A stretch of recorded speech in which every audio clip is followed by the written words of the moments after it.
Hi folks, welcome back to Physics with Captain Rod. I'm making this video here to describe what is called Hooke's Law and how the work is calculated by a spring when it's being stretched.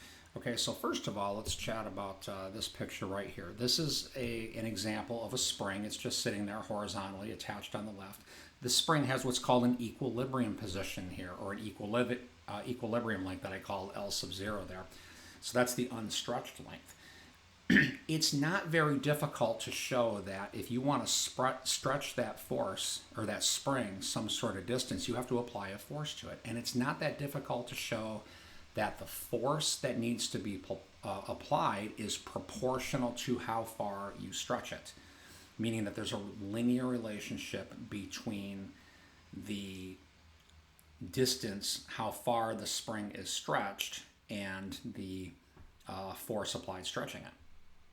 This constant here is a number that has units of possibly either newtons per meter or maybe pounds per foot in the English system, or conceivably pounds per inch or something like that. That's referred to as the spring constant, and it reflects how stiff the spring is. So something like a slinky has a very, very, very low spring constant, but something like a car shock, a very, very high spring constant. Okay, in terms of work here, what we're going to do is we're going to look at this graphically. So in the example here, I've plotted force against distance, assuming it starts at a distance of 0 here. And I'll talk about what we do when it doesn't start at 0 in just a moment. All right. And then if we calculate the work done, all right, so we got the spring here. Here's the equilibrium position. And then we apply this force here. And for now, I'm going to talk about the work done on the spring. So when this object, when that side of the spring moves to the right, the force gets higher and higher and higher. And the work done on the spring is a positive number. If we plotted force against distance, it would look something like this, a linear relationship here. And the work done, right, we could say our dW is F times dx is just perfectly good enough for this example. It's just a one-dimensional example. And what you have to realize, though, is that the force is varying with x. So the total work, we would add up all of these. In this case, from 0 to some distance here, I'm going to call it, we'll just say x here. Now the force is proportional to x.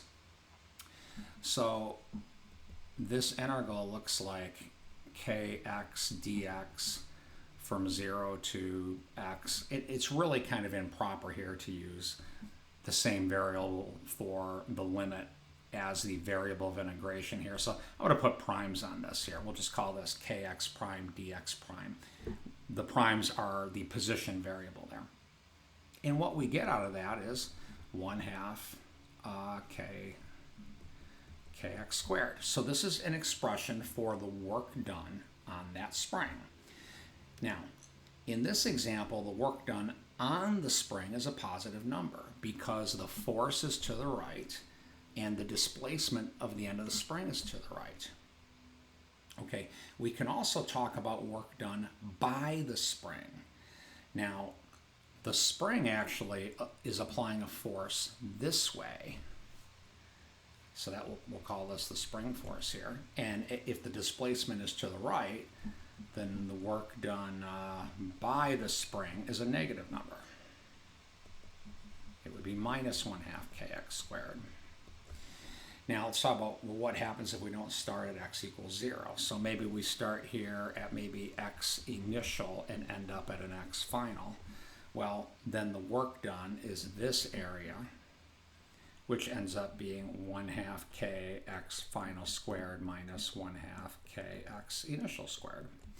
Now, we're going to talk a little later about how this relates to what's called potential energy. I've got that sitting right here, but it's not relevant for this video. This video is just about how to calculate the work done either on or by a spring. The calculation's done either way.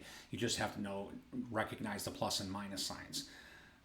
And again, we'll talk about that as examples come. So I hope this video helps with how to calculate the work done on or by a spring. Have a great day.